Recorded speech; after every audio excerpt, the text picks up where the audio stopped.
Halo, hai, saya Hadian. Selamat datang di video saya. Find the time to pass me by. Kamu tahu kalau dunia maya itu adalah tempat di mana seluruh jenis informasi yang ada di Indonesia maupun dunia. Apabila suatu informasi itu disebarkan lewat dunia maya, itu akan cepat sekali tersebarnya. Beda dengan TV ataupun media cetak lainnya. Ibarat badan kesentrum, itu menjalar sangat cepat ke seluruh tubuh. Mungkin dalam hitungan menit ya. Mungkin dalam hitungan menit itu suatu informasi bisa sampai ke seluruh tangan masyarakat Indonesia dan dunia asalkan mereka mempunyai gadget. Sekarang sudah mempunyai gadget semua sih rata-rata orang. Pada saat sekarang ini mungkin berita yang sering lalu lalang di dunia maya itu adalah berita tentang penyebaran COVID-19. Ya karena masa pandemi juga ya. Mungkin setiap waktu, setiap menit ketika kita membuka gadget, pasti akan ada berita tentang perkembangan COVID-19. Namun di balik ratusan berita tentang penyebaran COVID-19, itu ada satu berita yang sangat menarik perhatian saya. Dan mungkin sampai saat ini masih hangat diperbincangkan di koran-koran elektronik maupun di Twitter. Berita apa itu? Berita tersebut ialah kematian Wakil Bupati Sangihe yang bernama Bapak Helmut Hontong. Beliau meninggal secara mendadak di dalam pesawat saat melakukan perjalanan dari Bali ke Makassar. Bagi kamu-kamu yang belum tahu, Kepulauan Sangihe ini berada di Sulawesi Utara, bagian terluar dari Kepulauan Sulawesi yang berjarak 251 km dari Kota Manado. Kalian bisa cek sendiri di Maps. Dan Kepulauan Sangihe ini berbatasan langsung dengan negara tetangga, yaitu negara Filipina. Kalian bisa juga cek keindahan alam di sana. Memang indah Pak, indah sekali.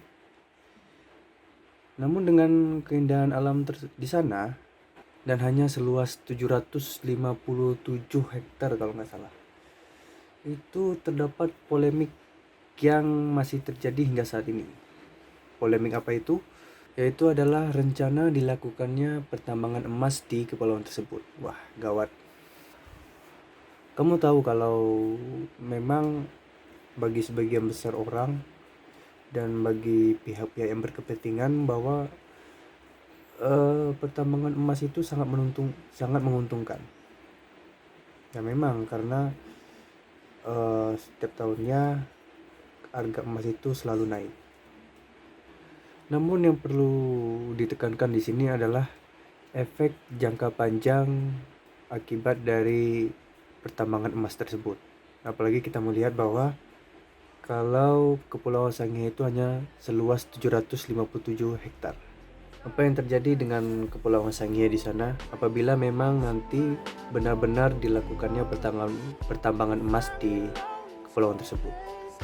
Pastinya itu akan menghancurkan lingkungan di sana karena hanya ditekankan lagi karena hanya seluas 757 hektar. Sebelumnya setelah saya baca-baca itu memang Menteri SDM itu sudah mengeluarkan surat izin untuk perusahaan pertambangan untuk melakukan pertambangan emas di kepulauan tersebut.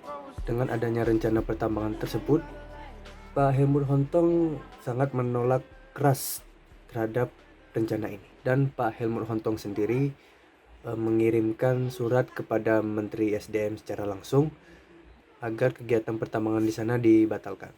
Dan memang masyarakat di sana sangat menolak keras terhadap kegiatan pertambangan emas tersebut. Namun pada tanggal 9 Juni 2021 kemarin, Pak Helmut Hontong meninggal di dalam pesawat saat melakukan perjalanan dari Bali ke Makassar. Beliau meninggal dunia setelah batuk-batuk hingga mengeluarkan darah dari hidung ke mulut. Diketahui sebelum meninggal, beliau sempat melakukan pertemuan seluruh wakil bupati di Pulau Dewata, Bali. Kabar terbaru saat ini dari hasil otopsi, pihak polisian mengatakan kalau penyebab kematian dari Wakil Bupati Sangihe ini adalah komplikasi penyakit. Mungkin kamu atau saya sendiri yang merasa janggal. Komplikasi penyakit apa yang menyebabkan seseorang batuk-batuk hingga mengeluarkan darah dari mulut dan hidung? Muncul 3 pertanyaan, yaitu adalah pertama, apakah kematian beliau itu berhubungan langsung dengan penolakan kerasnya terhadap kegiatan pertambangan emas di Kepulauan Sangihe? Yang kedua, apakah berita meninggalnya beliau itu sama dengan kasus kematian almarhum Munir di dalam pesawat juga? Yang ketiga itu adalah siapakah orang-orang atau pihak yang ikut menyetujui agar keluarnya surat izin pertambangan emas di Kepulauan Sangihe? Kamu sendiri yang dapat menentukan jawabannya. Kamu juga bisa melihat pendapat-pendapat orang lain tentang kasus kematian Bupati Sangihe ini di Twitter ataupun di media elektronik lainnya. Itulah yang bisa saya sampaikan. Sangat dangkal sekali memang. Apalah, saya hanya memberi informasi bagi yang belum tahu lewat video ini. Kebenaran akan terungkap, perjuangan akan selalu tumbuh. Saya Hadian, wassalam.